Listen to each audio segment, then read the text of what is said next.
We sing a song of the saints of God, faithful their whole life true. But I can't do that with this voice. Or I'd be singing for all the saints who from their labors rest.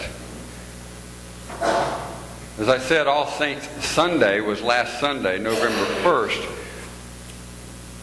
But because I was going to be on vacation, I wanted to postpone that remembrance until today, when we could celebrate Holy Communion together.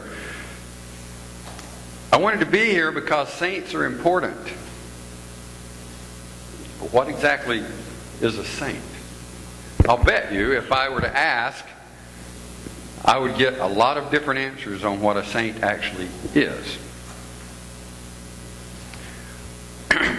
Our music on All Saints Sunday sometimes seems to, I don't think it does today, but sometimes it seems to suggest that in order to be a saint, you have to be dead. Nobody really wants to be that in order to be a saint. American writer Ambrose Bierce said, "A saint is a dead sinner, revised and edited."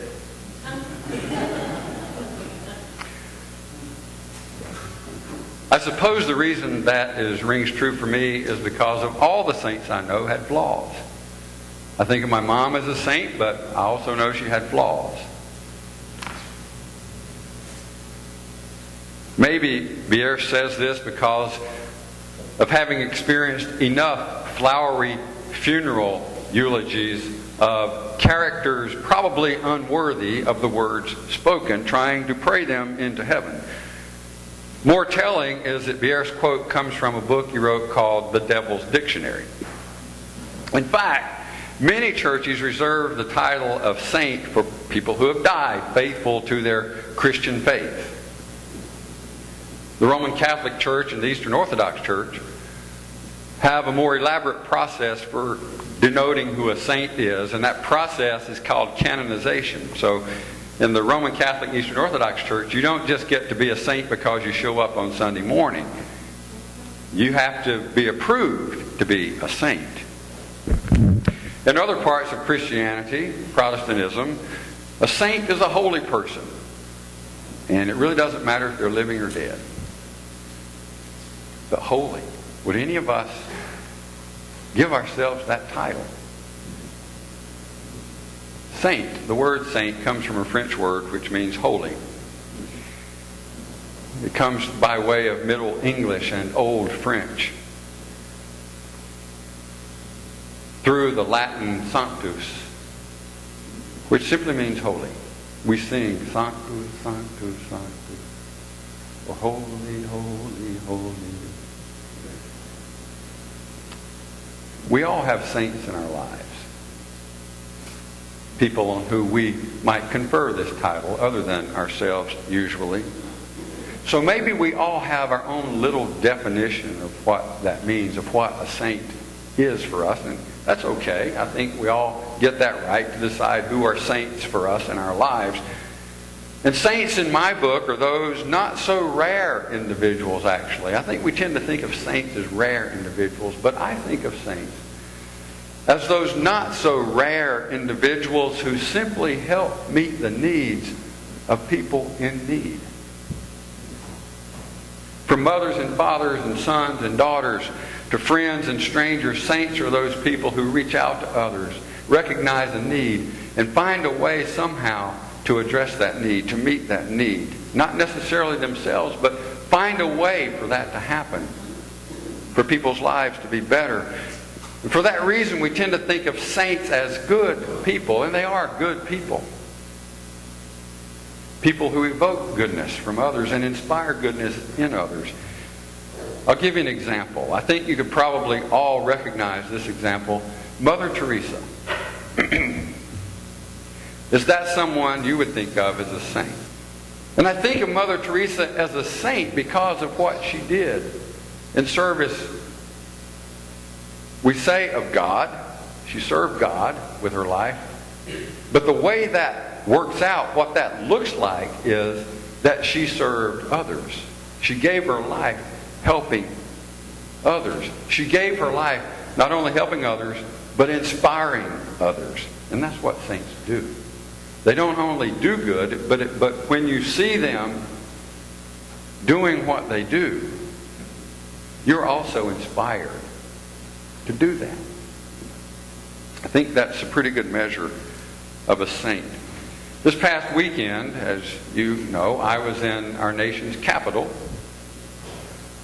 And what a city. I only got to spend one afternoon because of this whole cold thing I have. Otherwise, we might have had a couple of days. Only got to spend one afternoon, so that meant there were some compromises that had to be made. And one of the compromises was that we weren't going to visit museums. Although, I must tell you, to this day, my wife may have a different understanding of that conversation than I have. Because she wanted to see museums. It's just that the monuments won out. I guess because I'd never been to D.C. before, and that was the most important thing to me.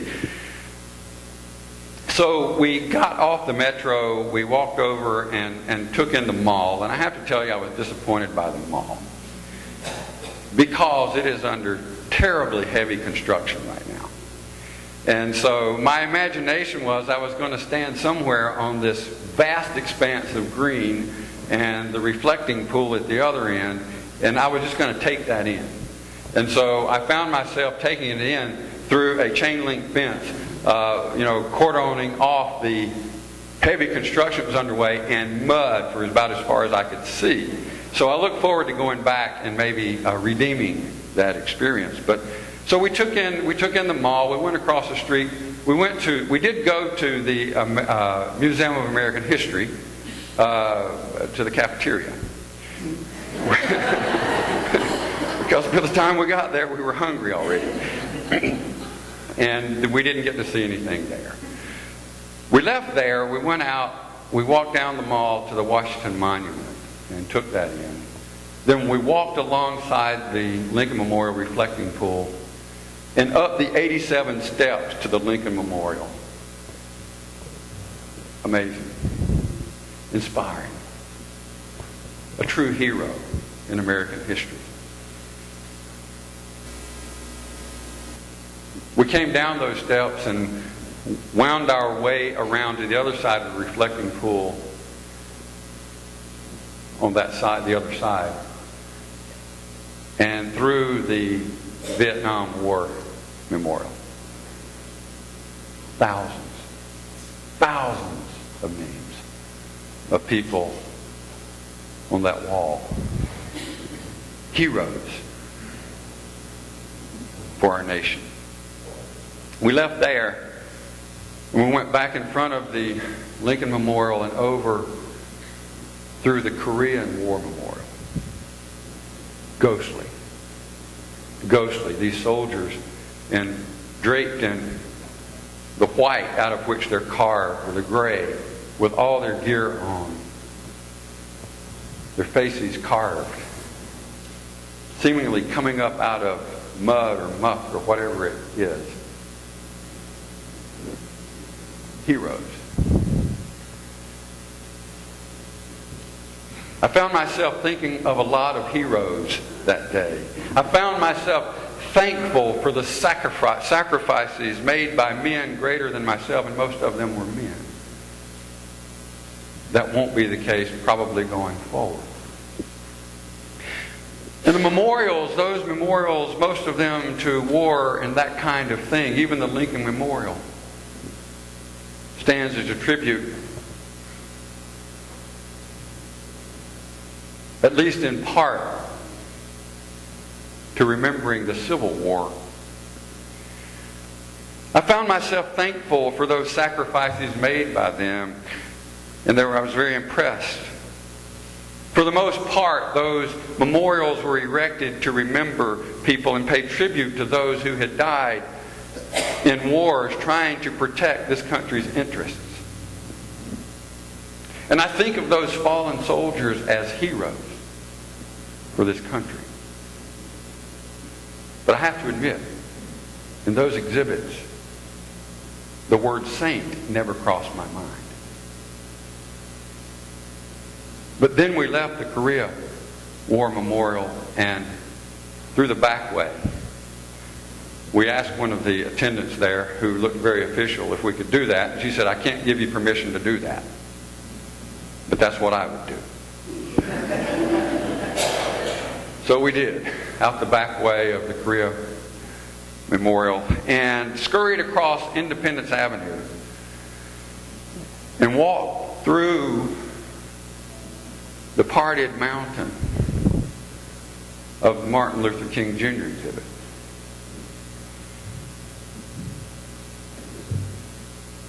And the contrast of non-violence in the quotes on the wall of the King exhibit, compared with everything, nearly everything I had seen on the other side of Jefferson Avenue, the contrast was palpable. Here was a man who was a saint. Wars have heroes. Nations have heroes. Church has saints.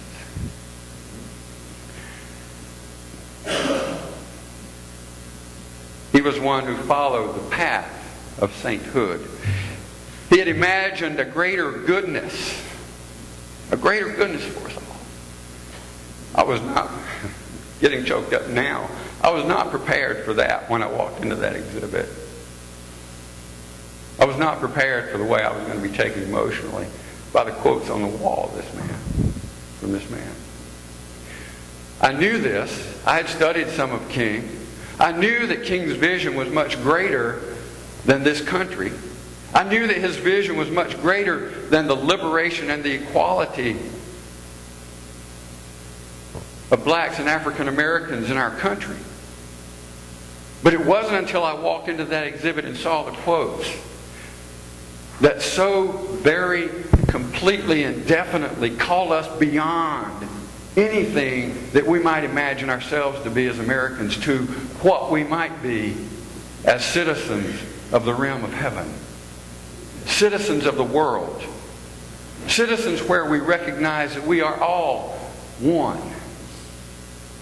He invested his life in creating a world of greater godliness. And I think of him as a saint on a giant scale. I'm more familiar, however, with saints on a smaller scale. Saints in my life that I've known personally. People like my mother, as I said. And people who are flawed. King was flawed as well. We're all flawed. That doesn't mean we're not saints. When it comes to Trinity, in the last 15 years that I've been here, I've seen a number of saints who have gone on. We'll remember some of those today. I remember even just this past year, Pearl Koblars, Doc Kinley, and Evelyn Kinley. Beautiful, gentle people who gave them their lives in service to this church. Another person I think of when I think of saints on a smaller scale is that when I came to this church nearly 15 years ago, I remember seeing in consistory meetings on financial reports the name Dolly Alcott. I saw Dolly's name and finally found out who she was. I never met her. She was a faithful member of this church, living. A leader in many ways with her life and with her death. She actually prepared well before her death to become what I think of as a perpetual saint of this congregation by bestowing on Trinity perpetual goodness.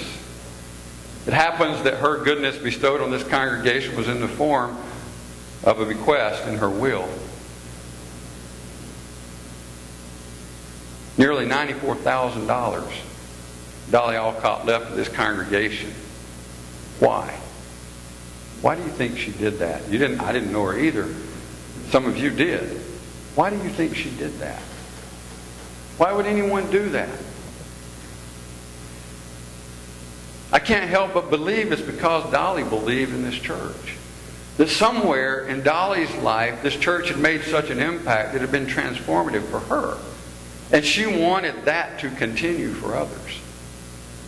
We do a lot of things on All Saints' Day. We remember those who have died. We remember those in our lives and our families.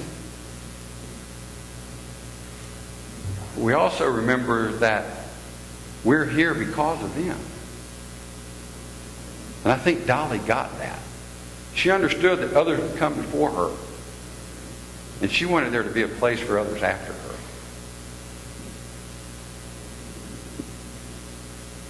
She made provision for Trinity's future. She invested in our future. I hope she would be proud today.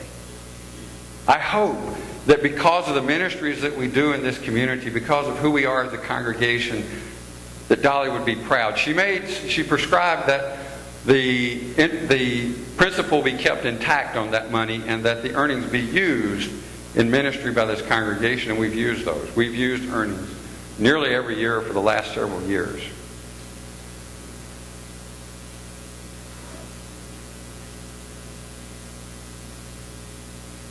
I think she wanted this church to be here, and I'm glad we are. I think we honor her memory by being here and doing what we're doing.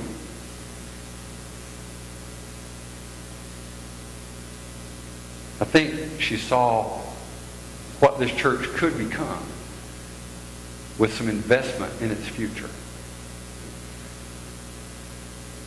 Mostly, I think Dolly left this large sum of money to this congregation because she believed it would do good. I think it has. I think it will continue to. Maybe at heart, that's what saints do.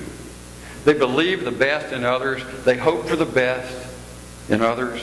And they invest in the extraordinary goodness that we all have the capacity to become. They inspire that in others. So I hope this story inspires you to also think of this church's future yourself. I'm blessed by this congregation. I'm blessed by your presence here. And I think of you as saints. Let's make sure we perpetuate the sainthood of this congregation in this community going forward. And let's sustain the ministries of this church with our own lives and our own gifts.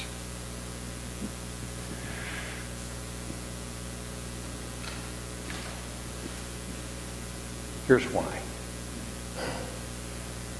In the Jeremiah passage that Carol read earlier, what she didn't read was the long litany of things that happens before that passage. And the long litany of things that happens before that passage